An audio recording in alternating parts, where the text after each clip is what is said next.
বালিয়ে ক'ত মানুহে কাম কৰিব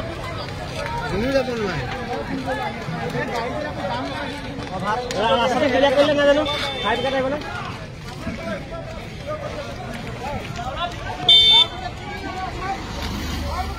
গৌৰবাহী তিনিআলিত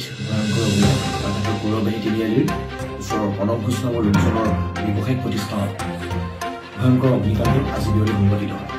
গৌতম বিশ্বাস নামৰ লোকজনে প্ৰণৱ ঘোষ নামৰ ব্যক্তিজনক টেংকৰ ব্যৱসায়ৰ বাবে ভাড়ালৈ দিছিল বুলি আমাৰ সাংবাদিকক জানিব দিয়ে। অগ্নিকাণ্ডৰ কাৰণ জানিব পৰা হোৱা নাই যদিও বিদ্যুতৰ শ্বৰ্ট চাৰ্কিটৰ ফলতেই অগ্নিকাণ্ডৰ সূত্ৰপাত হোৱাৰ সন্দেহ কৰা হৈছে। নুমলীগড়ৰ পৰা Narayan Saikia report News 24 News 7.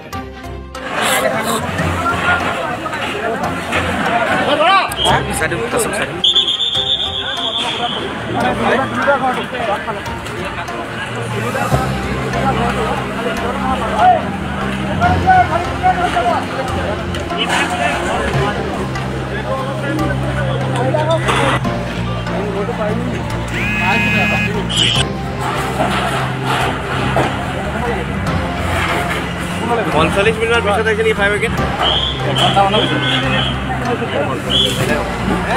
5 minute 10 minute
গুদাম আছিলে